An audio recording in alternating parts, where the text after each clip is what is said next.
Hello, everyone. Thank you for joining me for today's Newbies workshop. I am being joined by Jen, one of your Sonlight mentors, and we're going to be talking all about literature-based learning and the non-history subjects. So we'll start with a little bit about literature-based learning, but then also jump into some of those subjects that seem a little harder to combine with literature. So let's start with some introductions. I am Sunny. I'm Sonlight's community manager and a Sonlight mom of 2 kids. Jen, you want to tell us a little bit more about you? Hi, I'm Jen. I'm one of the mentors on the app, and you may also see me at conventions. If you are on the convention floor, I am a homeschool mom of 4 kids. I have used Sonlight for 21-ish years now, so ask me anything. All right. Well, perfect. Thank you so much for being here. We also have Jonna in the chat. So you've probably seen her messages there as well. Make sure to tell us where you're joining from, how old your kids are, and feel free to ask questions throughout. Jen and I would love to customize this to what you guys want to hear. So we'll share our tips with you. But if you have specific questions, please let us know that as well. So Jen, let's talk about the literature-based learning. And of course, we don't drill kids with facts when we teach them through literature, but what is kind of a normal expectation for what your kids should know from this literature-based approach to teaching? Like, do they need to remember names and dates and specific things, or how do we assess that they're learning when we read to them? Well, I'm not going to lie. Sometimes in the short term, assessing what they have gotten out of being read to can be a little twitchy. Sometimes I have read to my kids and then thought, were you even listening to me? And then I listen to them play Legos, and all of a sudden it's King What's His Name fighting against Syracuse and I'm like, okay, they were listening. Like, they actually ingested this. I don't know if your kids do that, Sunny, but sometimes because we're not drilling names and dates, you're like, is this getting in there?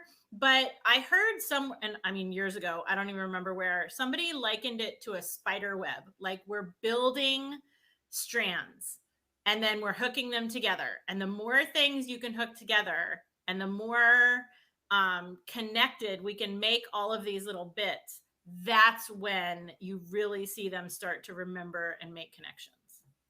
I love that. That's a great way of putting it. And I know when it comes to names, even when I read, I forget character names, I forget book titles. And it's when somebody says, "Oh, it's the book about XYZ," that I'm like, "Oh, yeah, I read that. I love that." And Yes. so, yeah, and I notice it with my son. He never knows what the names of the characters are. I can say, "What did so and so do?" And that goes right over his head. But then if I'm like, "What'd you get out of the story?" "Oh, well, the boy did this, and then his mom did this," and he can recount the Yep. story. So yeah, just Yep. kind of pay attention to cues like that. Like you said, kids playing. I love that with our little Sonlight kids. They always play what they're learning Yeah. as well. And so, yeah, you don't need to remember that this war started this year as long as they can kind of figure out where in history that took place. Now, Yep. let's talk about the instructor's guide questions. I think they can be a huge help, but also there's times that they seem overwhelming, that there's so many questions, your kids aren't able to answer the questions. What are some other ways to use them? Do you have to ask every single question? What are your options in using those instructor's guide questions? I have never, not for one single book, gone through every question in the instructor's guide ever. It's too much for me. But I do like to use it as a guide for questions to ask to make sure that they're tracking. Right now, we're reading, listening to Dr. Jekyll and Mr. Hyde, and the language in there is a little convoluted. It's a little, long time ago British. And so it's hard to follow. But using the instructor's guide questions kind of focuses our attention so that I can be like, okay, so that was a different guy. And then they went to his house and they're trying to figure out why he won't come out. Oh. And so using the instructor's guide to kind of design my questions to make sure that we're tracking with a difficult story really helps. I also like it for the vocabulary because sometimes the hang up is I don't know what's going on because I don't know what that word is.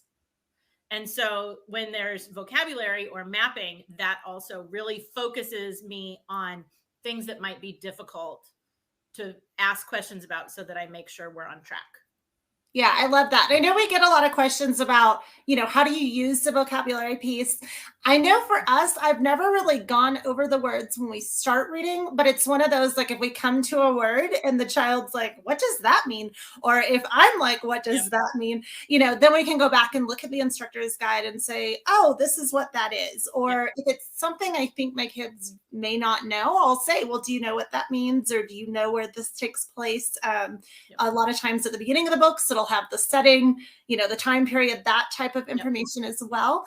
But it's so funny because I have one child who loves the questions. That's just the way her brain works. And so I am more likely to ask her. But with my son, he does much better if I just say, what did you hear me read? And then he can describe the story. So yeah, kind of play around with that. What your kid likes to do, and it may be different depending on which child you're working with at the time. But yeah, don't feel like you have to do every single question or quiz kids on vocabulary or anything like that. You can take a much more laid back approach. Now, Jen, what about the child who struggles to pay attention or may even say, like, I don't want to listen to you read. This is boring. I think especially with younger kids, they're inclined to do that. But even sometimes older kids, this book doesn't look interesting to me. What approach do you take when it comes to that? Well, for younger kids, you've heard me say this 1,000 times, exercise them.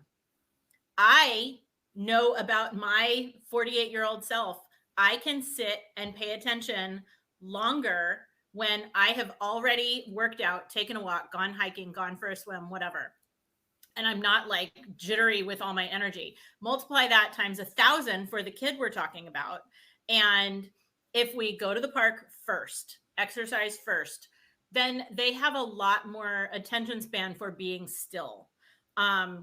Alternately, let them sit in a rocking chair, hang upside down off the couch, sit on the trampoline, sit on the balance ball, whatever, so that they can use their bodies while they listen. I have one kid who I tried to be like, you have to sit still. And I watched him try to sit still, and he's gripping the chair and his shoulders are tense. And he was concentrating so hard on sitting still, he wasn't hearing me. Where if I let him wiggle, which looked like not the way to do it, but when I let him wiggle or play Legos or play with clay or something, he listened and remembered the whole thing. So with those little ones who don't want to listen, if we wear them out a little, sometimes that helps. Yeah. The older ones, this is boring, I don't want to. I don't see anything wrong with letting them pick so like these are the next 3 books we have to read. Which one would you like to start today? Mm-hmm. I mean, people need an element of control over their lives. And sometimes with teenagers, insisting that we can control every single thing has the opposite effect. So if you can give them an option, go for it. Yeah, I think that's huge. Anytime a child has buy-in into what you're doing, they're instantly more engaged. I know I do this even when my kids are young. I stack all the books we're going to do today on the table, and I say, okay, what do you want to do first? Mm-hmm. And so I start that even when they're young. And also don't expect kids instantly to be into it either. I think my firstborn was kind of more the kid that would cuddle and sit there and listen. So I just assumed, oh, kids love stories. And then my second came along and he's much more active. He's super creative. So he's always got a game going in his head. So I have to make sure that I am the priority to what his focus is on before we start reading. And it took longer to kind of get him used to, okay, now we're going to listen to the story. Mm-hmm. You can act it out while we do it. Like you said, exercise balls or standing or anything like that are great tips. But yeah, just don't automatically assume that, your 4 or 5-year-old is ready to sit and listen to more than maybe half a page. But they will eventually get it. Now that my kids are older, they both do great with that. So just a little encouragement on that. Now let's talk about how the learning happens with a literature-based approach. Things like context and making those historical events come alive or emotional connections, because I think, Jen, sometimes it is hard to see early on because you're not testing these kids. What are they learning? How do they understand how, maybe this historical fiction fits into the broad scheme of history, those types of things. What do you think? I think that the glory part of learning history or science or literature, whatever, through stories is that we become emotionally involved. We fall in love with characters like Wilbur and Charlotte and Anne and Laura and all of those guys, and they become like people that we're involved with. And so all of the things, the historical events that happen, all of the years and the places and the names and the dates get hooked onto those web strands of emotional connection, and those are the things we remember. And so, like I could tell you all about the Transcontinental Railroad, but when you read about it in a story about a girl who you're already involved with, you remember all the details of, grading and building and all of the things that, like, if I was just like, so today we're going to talk about how to grade a railroad, you'd be like, yawn by no. But when we hook it into stories about kids who we can get emotionally involved with, like, we remember all of it. Yeah, that's such a great point. And I love it, especially when it comes to like military history, because I think a lot of times that's what we learn, right? This war happened here. This was the impact. This was the date. But when you can hear the perspectives of people going through those events, it makes them feel like, oh, that wasn't thousands of years ago. That's people like we live today, right? And so to me, I think that's super helpful. Also, the emotional connection. If you've done Sonlight for any period of time, you know that a lot of the books are tearjerkers, and you get really involved and invested in those characters. And like you said, you learn details that you may not care about if you didn't know about this person who was doing this thing. But once you get into those characters, you do. Another thing that I love talking to young Sonlight kids because they sound so smart. Their vocabulary is huge. They use grammar correctly. How does reading to kids really benefit them in that regard? So reading good literature to little kids is the highest grade of being a good example. You are reading to them excellent sentence structure, using proper grammar, using those great vocabulary words that are more than just easy reader words. And so they learn to speak like that. They learn the cadence of a good sentence. They learn what all those words mean, and then they use them in conversation with their grandmother, which makes you look really good. Yeah, that's so true. And I always tell people when they're starting out and they're like, is this working? How's it going? Give it a year or two and you will start to see it because your kids, I mean, their vocabularies and everything take off. Oh, yeah. Also, I think something that's really fun about teaching this way is that kids develop that love of learning for learning's sake. And it's not like, oh, we're doing school. This is boring. I don't want to do it. And so I love seeing kids, especially any homeschool kid, but especially after Sonlight, when you take them to a museum or a historical site or something like that, because it comes alive and they get really invested in it. Yes. But let's talk a little bit about those practical tips. I know we already talked about letting kids wiggle and getting exercise in the morning. What are some other opportunities maybe for time of day or location or things like that, where you can shift some of that reading so that it doesn't feel like they're just sitting all day long listening to you read to them? How do you break up that schedule? I mean, one of my favorite tips is save something back for bedtime, especially one of those stories that we're emotionally involved with. If you can save the read aloud back for bedtime, then not only could maybe somebody else do it if dad or grandma or Aunt Sue or whoever wants to be involved, hand them a book, give them some kids. Like, this is what we do. But it does break up the day, where if we can do, math and history and a science experiment and some language arts, and then at the end of the day, we can kind of cuddle up on the couch and everybody can just get in relax mode. Then not only do you sometimes get extra pages in because nobody wants you to stop reading, but everybody's just so much more calm and focused. And I'm not looking at the clock thinking, what time do we have to leave if I'm going to stop at Target and get my pickup before soccer practice? And so it just has a whole different calm feel if we save it till bedtime. I've also done a ton and a half of school in the car. Like one kid has soccer practice, so I make sure their stuff is all done and I pack up little sister and her bag of tricks and off we go and school in the parking lot, knowing that the playground is right there. And if we get this reading done and mama's happy, you can play on the playground for the whole rest of soccer practice. I found that to be very motivating for several of my children. Yes, I'm actually doing that tonight. I have one child going to dance class, so I'm going to be teaching the other kid in the car while she's in there. So yeah, I love to do that as well. Another time too, if you have a child that wants to chatter and they have a hard time keeping their mouth still, feed them while you read to them, because then their mouth is engaged on chewing. They cannot talk. They cannot distract their siblings. Yeah, I have one kid like that never wanted to stop talking. And it would be like, hold on, let me read this chapter, then we can talk all you want to when we're done. And I found that by feeding the kids while I was reading to them, that was also a great way to keep them quiet, to keep them in one place. We mentioned doing school in the car. We haven't talked about audiobooks yet. That's another great, if you spend a lot of your time driving around to various places, get some of those read alouds or even some of the readers on audiobook and then play them in the car. And then that way, whoever's in there can learn them. There's no problem with, older kids listening in or younger kids listening in to somebody else's stuff either. So just some tips there for getting all of those things done.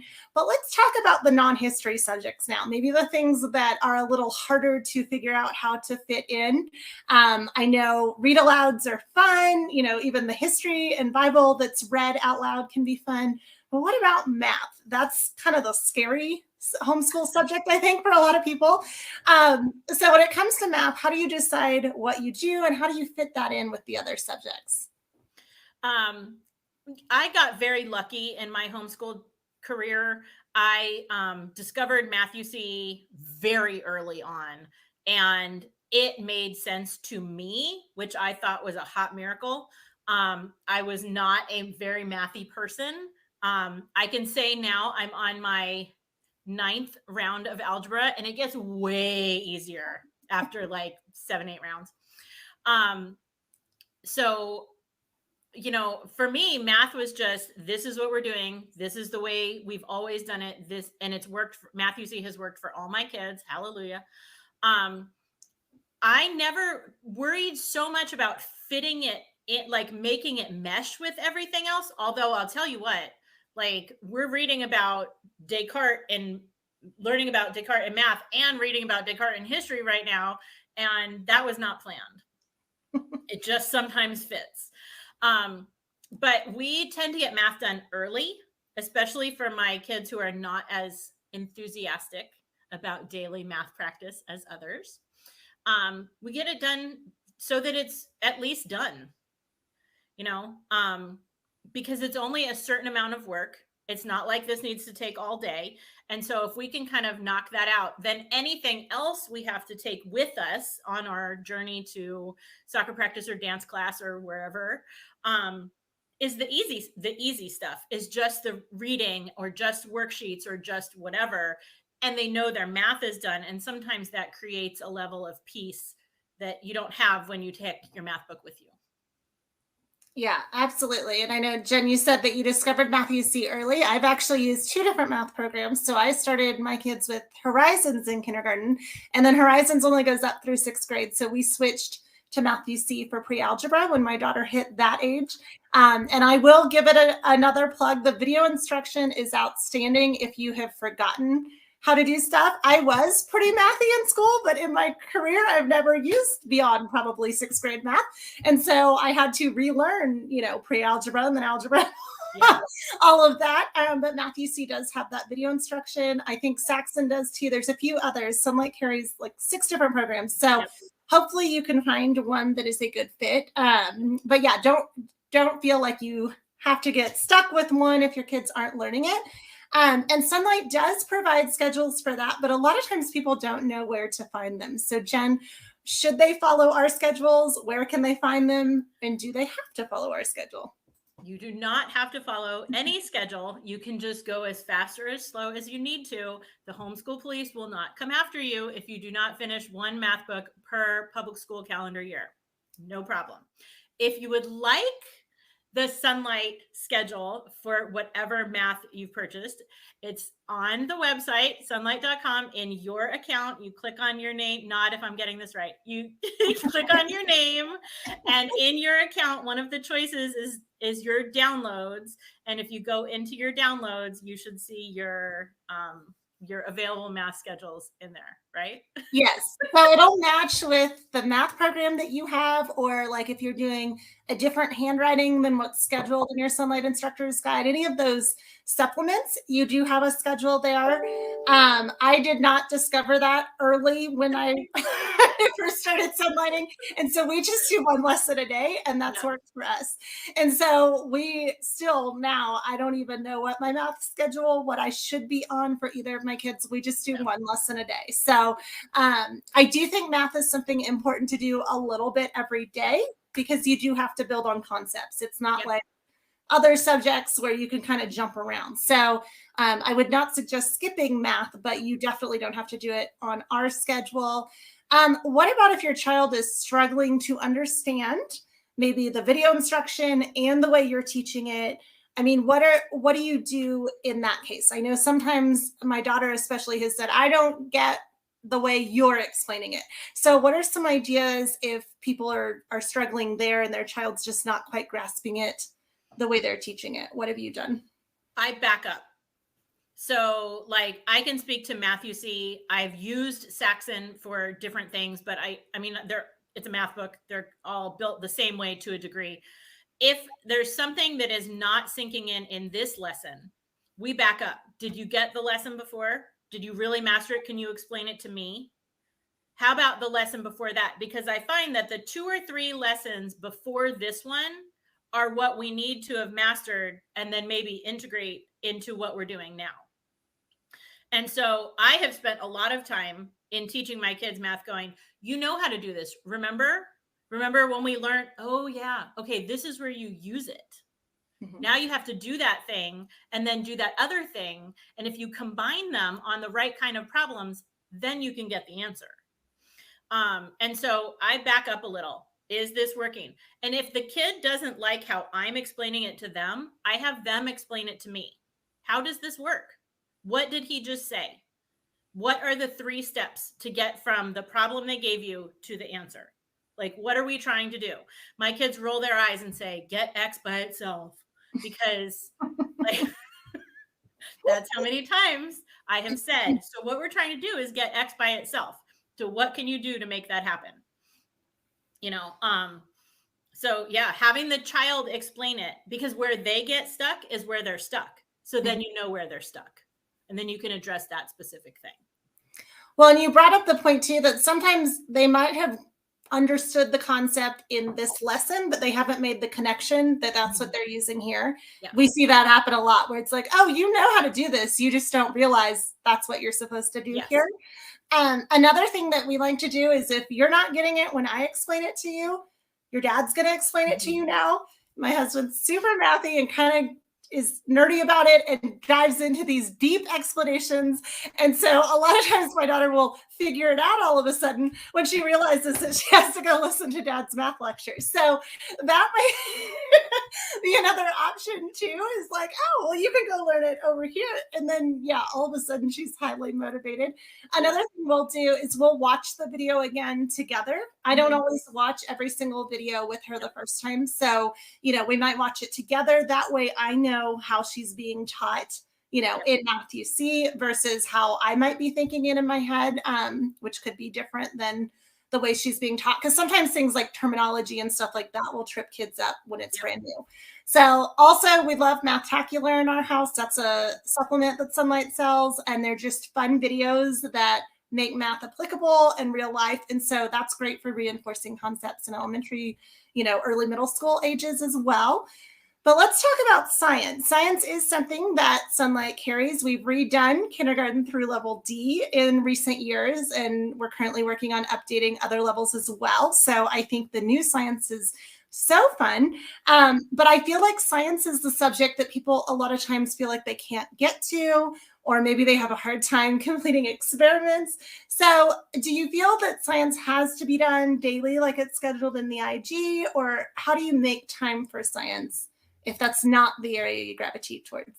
I don't think it needs to be done daily the way that I think math needs to be done daily, because math is a skill-based subject that you just have to have that continuous practice at.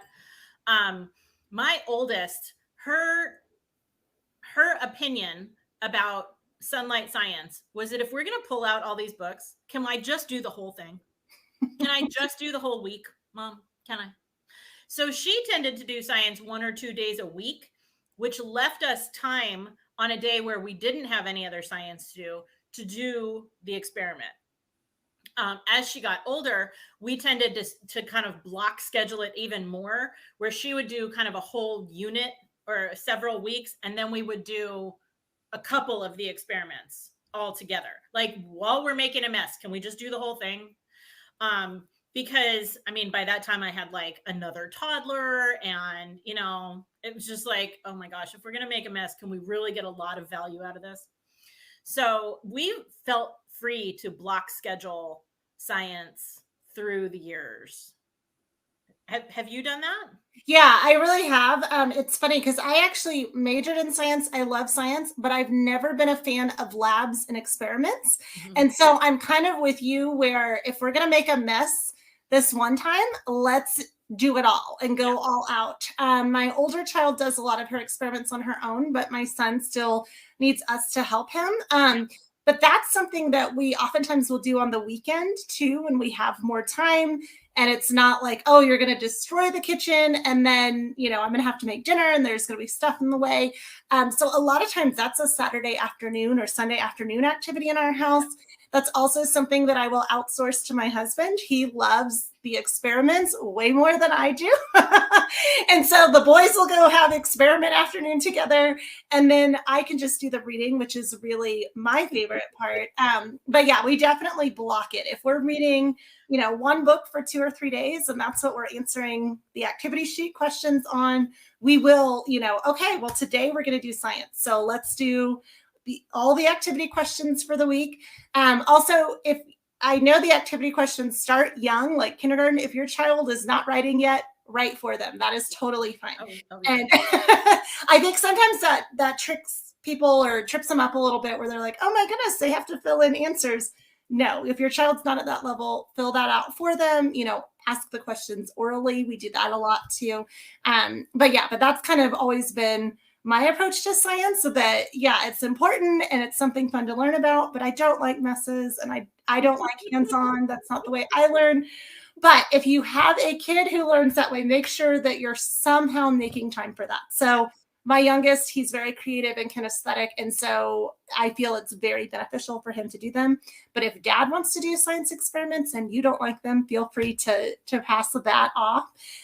Or also, another thing about science too that we didn't talk about is that even if you're not combining kids in other subjects, oftentimes you can with science. Experiments are fun, for a wider age range. So I know I've done that with the kids too, where they'll do their experiments together, even though they're 5 years apart. They've never been combined in anything else.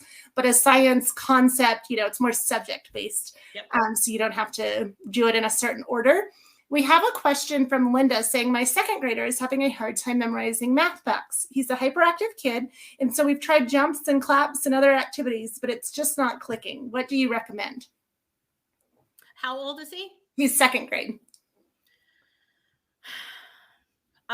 So my math solution for everything through and including algebra is M&Ms. So if your kid has some other candy drug of choice, but M&Ms worked in my house, because I could say, if I have 6 puppies and I break them up into 2 equal sets, how many puppies sit in each hula hoop? And the kid is like, what? And if I say, I have 6 M&Ms and you want to make sure that your sister does not get more than you, how many M&Ms do you each get? He's like, 3. So somehow applying it to their personal life, not just with dolphins and puppies, but like their actual personal life, did wonders for my kids. And my go-to was M&Ms. So when I taught them like all those, so if you have 5 M&Ms and I give you 2 more, how many do you have? 7, right?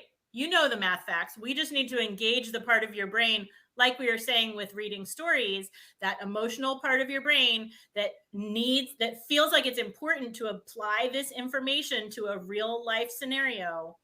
And that really cemented the math facts for my kids. Yeah, I think that's a great point, what you said about, when it matters to you, right? They might be doing the manipulative blocks or something from their math program, and those are just blocks. But like you said, when it comes to something you're going to get that your sibling's not, or it's candy or something like that, all of a sudden you realize it. And I will say, Linda, second grade, I mean, that's still pretty young. My son's in third grade, and I still catch him when he's trying to multiply, kind of sitting there, and he's actually adding, and and he'll be like adding it up. So I wouldn't worry too much at this age, but Jen, like you said, like, make it applicable, make it fun. Also, Lisa and Jonna did a live, I want to say it was about a month and a half ago, about some different math games you can play with your kids, whether that be playing cards or sidewalk chalk and jumping to different numbers. Like, you might write the answers out on the sidewalk, and then you throw a math problem at them and have them race, to the answer. So I would definitely say go back and check out that video as well, because there's a lot of fun, more game ideas and less, okay, now we're going to practice math. I know Lisa says flashcards she doesn't love. I know they were never a success with my kids either, because that feels like school. But M&Ms, games, that doesn't feel like school. Then you're just playing. So yeah, it looks like Jonna put in some card games in there as well. So yeah, hopefully that helps you out on the math packs. Let's jump to language arts now. This is another area that, people get into it and they're like, oh, there's too much work, or I don't know how to teach this, or all of that. Do you think that language arts, we've talked about science doesn't have to be daily, math probably should. What about language arts? Should that be done daily, or is there anything you can kind of block schedule there as well? I think reading should be done daily. Like, we're going to read every single day. I'm going to read to you every single day. You are going to read every single day, no matter what. The work part of language arts, copy work or creative writing or grammar or anything like that. Here's my cat. Sorry. I thought it was a microphone. Every time. I feel like that should be done several days a week. Like, I feel okay leaving science experiments to do several at once in a while. I wouldn't do that with language arts, but I don't feel as strongly about it as I do about, like, we must practice math every day. That's a wishy-washy answer, but I think that some kind of writing work is probably a really good thing to do every day. Yeah, I agree with what you were saying about the reading, especially when a child's learning to read. I know my son especially would forget what he did, 2 or 3 days ago. But if we did it every day, he did a better job of, oh yeah, A sounds like this, B sounds like this. Otherwise, he would get a little confused. So I think especially in that learning to read stage, something every single day, even if it's not the full IG assignment. I know we have definitely slowed down or sped up, but yeah, definitely agree on that. And same thing with writing. For my kids, when they're little, it's the handwriting, right? They do some amount of handwriting every day just to kind of reinforce what they're learning. And that way it doesn't feel like, oh, I forgot this. It's been a week since I last read or wrote anything down. But I do agree on, like, the creative expression, the maybe mechanics practice. You can kind of double some of that up a little bit. Also, we like to do those assignments orally in the younger grades. That's another thing, like those science questions, that, if your child may have these amazing creative ideas and be able to do an assignment orally, but they don't have the, writing skills yet to actually write down what they're saying. So I love, let your child get as creative as they want. You scribe for them, write down what they're saying. If it's something short, then, have them copy it maybe. But I mean, my son's in third grade and I still scribe a lot of stuff for him, because if he has to slow down and remember, oh, I need a capital letter, or how do I spell this word, or, oh, I need a period, he's going to forget the thought process of where his story is going. And so that's something I think, if your child cannot write yet, or not as well as they can create, scribe for them. But we see this question come up time and time again, what to do if your reading, writing levels are not the same. So a lot of times kids learn to read faster and better than they can write. So do you put them in the more advanced reading program, language arts? Do you mix and match? What are their options if those levels are not the same? Well, first, let me say, I think those levels are hardly ever the same. Hardly ever. We learn to read much, much earlier than we learn to write as well as the things we can read. I mean, I'm an adult. I can read Shakespeare, but with a gun to my head, I couldn't write in iambic pentameter and have it make any sense. Like, my reading and writing levels don't match. Mm-hmm. We always recommend language arts that goes with their writing level, because they're going to have to perform the writing.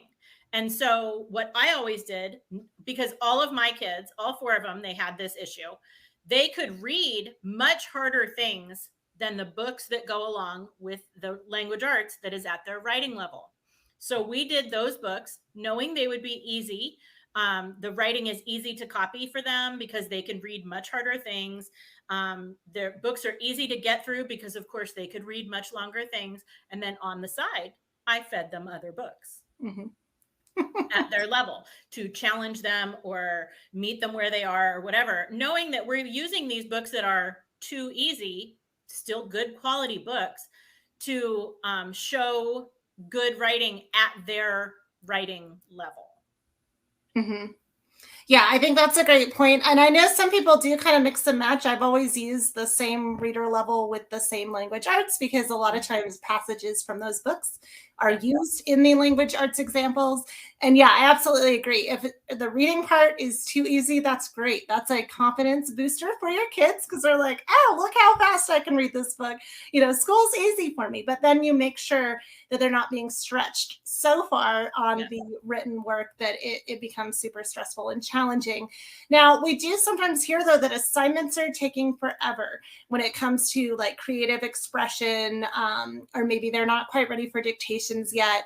So what do you feel you have to do? And then what can you skip, or should you skip? How do you decide that, depending on, the capabilities of your child and what level you're doing? My goal is always to do about 75% of the creative expression in any given year. And so we skip anything that is super painful, anything that comes in a week where I have other priorities. Like right now, my son is doing theater and opening night is on Friday, and I guarantee you we will not get to any kind of creative expression this week. It's just not going to happen. We might do that assignment later. We might do that assignment instead of something else later, or we might just go back to it when this show is over. So my goals were always to get most of it in. But sometimes an assignment just doesn't really mesh with a kid. And so sometimes I can switch it up. You don't want to write about that person. Let's write about this other person. You don't want to write about a squirrel. Well, would you rather write about a skunk? Great. I don't care what you write about. Just do the thing. Mm-hmm. If you have some great idea, like write about your great idea. It makes no difference to me. And again, it's an instructor's guide. Mm-hmm. So if you veer off course a little bit, it's okay. But yeah, we try to do most of it. And some, like Thanksgiving week, I can guarantee you there will be school things that I'm like, you know what, this is enough. Let's go make the sweet potatoes. Absolutely. Yeah. I know for us, we always try to do at least a rough draft of each assignment. Like what you said, though, if the topic is not what they want to write about, but it's a persuasive essay. Okay, well, don't tell me how you want a pet cat, tell me about how you want an allowance, or, whatever, topic speaks to them at that time. And so we will kind of change the topics like that. Also, we try to do the rough draft. I always read out what the IG rubric says, like what we're grading on, and they'll do that. And then sometimes we'll go through and, oh, you misspelled this, or, oh, the grammar was wrong here, but we don't revise and redo that assignment. I know I've got one from 3 weeks ago that my daughter was supposed to do a newspaper, and she typed up all of her articles, but we haven't gotten around to formatting into a newspaper. So at this point, I'm like, okay, well, your content is good. Everything you wrote is good. That's the hard part, finding the time to format it into an actual newspaper. Probably don't need to do, because technology changes all the time, and right. it'll be different when you're an adult anyway. It's more the writing style that you're working on there. And another thing that we get a lot, though, is like, especially as the kids get older, if you are not a strong writer or speller, or grammar is kind of a weak area for you as the parent, how do you accurately guide your kids and assess their writing to make sure that they're going to develop into strong enough writers? Well, I think that the rubrics that Sonlight puts in their language arts are magical. Mm-hmm. I think those are the best things since sliced bread. And, I have heard so many parents say, I'm not a strong writer. How do I know what this is supposed to look like? But then you have a 5 or 6 point little box that says, did they do this? Did they do this? Did they do this? And the wonderful part about a rubric, I mean, I'm an English teacher by trade, so I'm all about a good rubric. The great part about a rubric, though, is that it doesn't just tell you whether it's right or wrong. It's built in that you give them specific feedback if it's wrong. Mm-hmm. To say, are all the right words capitalized? Then you can say to your child, there are some words in here that are capitalized that maybe shouldn't be. Can you find 3 of them? Mm-hmm. And then we have not just, you stink at this, which nobody wants to hear, but a specific thing that they can go back and improve. And then next time you can say, and remember about, not capitalizing words that don't need to be capitalized. And, even if you're not an English teacher or a magnificent writer, it shows you what to find, and they can be pretty repetitive. So over the course of time, I mean, just like in every other subject of Sonlight, the mom learns just as much as the kid, right? Amen. Is it just me? Yes. So, yeah. Yeah, I agree. The rubrics, and then also on the dictation, or not the dictation, the mechanics practice, it'll tell you, like, this week we're going over adjectives, this week, capital letters, whatever it may be. And like you said, they build, so they get progressively harder as the child gets older. But that has been great, because, if you're looking at a kindergartner trying to figure out how to teach them to write is an overwhelming idea. But when it's, today we're just going to talk about what a declarative sentence is, it makes it much easier to come along that way. And I love the rubrics. Like I said, I show them to my kids before they even do the assignment. So they know, here's what I'm looking for. If you don't include this, we're going to take off points on that. And I do generally grade them based on the points in the rubric. And it's not like a harsh grade, but it's more like, this is A-level work. Oh, this time I feel like you slept off. You knew how to write better, but you wrote more C-level work, to kind of keep them motivated and, keep your expectations where you want them to be. Because especially older kids will get lazier, and you sometimes have to remind them, okay, that's not your best work. I know you can do better than that. So that's how I approach language arts. Let's talk about electives. Any class that's not really assigned, Sonlight does carry their own electives, but we don't have like that as part of your science, language arts, or HBL. So when do they become important? Do you even have to do them? And if so, how do you decide what you're going to do? I mean, you don't have to do them, and you don't have to do anything. All of those elective things are elective. They're extra. They are optional. In my experience, my kids came to me and said, why are we not doing art? Why am I not learning a language, Mom? Can't I do Latin, Spanish, whatever? And so I kind of followed their lead. So of course I have one who's an artist, and then nobody else could care less about art. So, just when you think you have a good thing going, the next one throws you a curveball. And so I decided that in middle school, my kids would learn at least a little bit of Latin, not because I need them to speak Latin to their grandparents, but because, well, really two reasons. Number one is that if you've studied any Latin at all, any other language that comes from Latin, Spanish, French, whatever, is so easy to learn. And the other thing is the vocabulary. If you've learned any Latin at all of a sudden, there are a lot of English words that make good sense all of a sudden. And so we do a little Latin, so I throw that in. But like, you know, we a lot of times follow the lead of the kid. Mm-hmm. Yeah, I think that's a great way to do it, because I know I always thought of foreign language as like a high school subject, right? Because that's when I took foreign language, was in high school. Before that, in school, we didn't do that.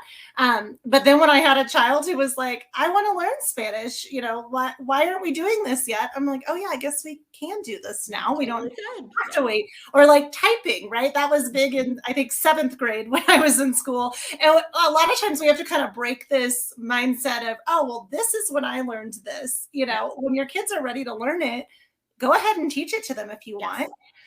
What about, though, in the area, you mentioned art, and I am definitely not an artsy person at all. But it's so funny because my mom is super creative. I grew up doing all the crafts, and as an adult, I was like, never again, go to Nana, and she will do all that fun stuff with you.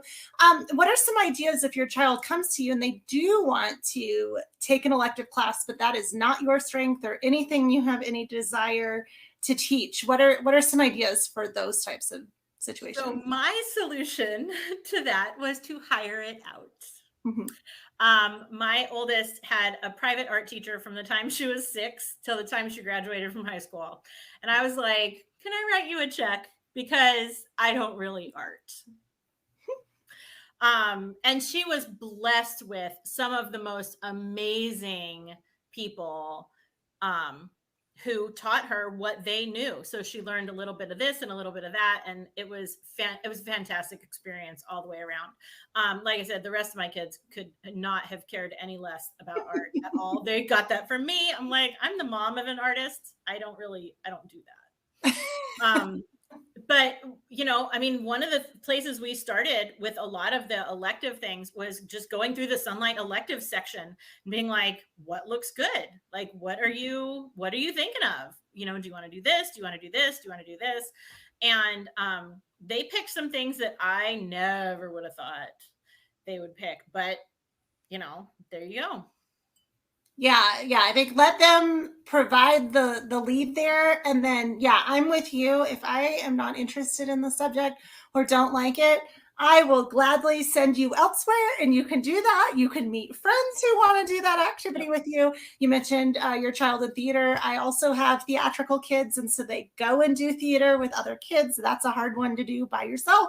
And so it's a great way to get them, you know, around other kids. You can do this in a co-op, or even just the regular lessons and classes that kids in school take. I know my daughter has danced for years, and so that was something that we just signed her up at the local dance studio. Also, if you're homeschooling your kids, you are spending a lot of time with them. So it's kind of nice to outsource a few things like that. So that gives you a little time apart, since you're not getting that like you would if they were in school all day. So that's how we handle that stuff. Let's talk a little bit about transitioning to independent work, though, as your kids get older. And this is always a big question, you know, when is my child ready? Or, oh, I just had a baby and I need to get my oldest more independent. You know, how do you figure out how to do that and when to do that? Well, it's like anything else. The way to eat an elephant is one bite at a time. And when to do it usually you know, coincides with the new baby or the move or the new job or whatever makes it necessary. So, but it will take a long time. So I started out being like, okay, here's what we're doing for math. There are 3 problems left on this page. I'm going to the bathroom. When I come back, I want one of those to be done. Or I'm right here. We can talk about it. I can answer questions, but I'm going to get up from this chair and unload the dishwasher. You can finish this page while I'm standing right here, but doing something else. Mm-hmm. Right. And like, we literally started with 30 seconds at a time, one problem at a time. knowing that they had to be independent.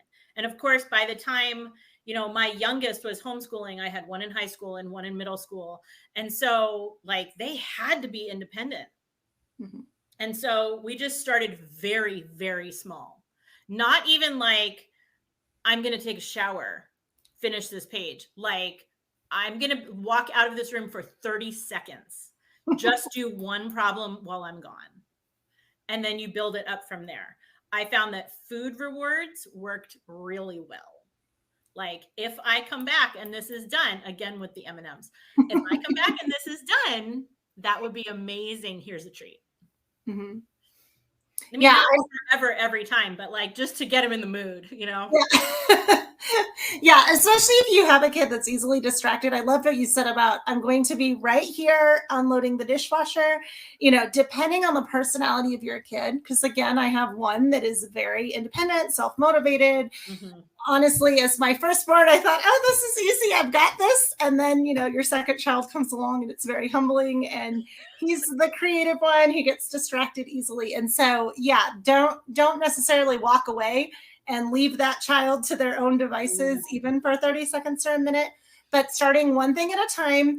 And like you said, just kind of stepping away, and if you need me, I'm here, especially for like math or something like that. But I always start it with handwriting, because you get such a little chunk of handwriting, that it's like, okay, here's how you form this letter. Now I want you to write this by yourself.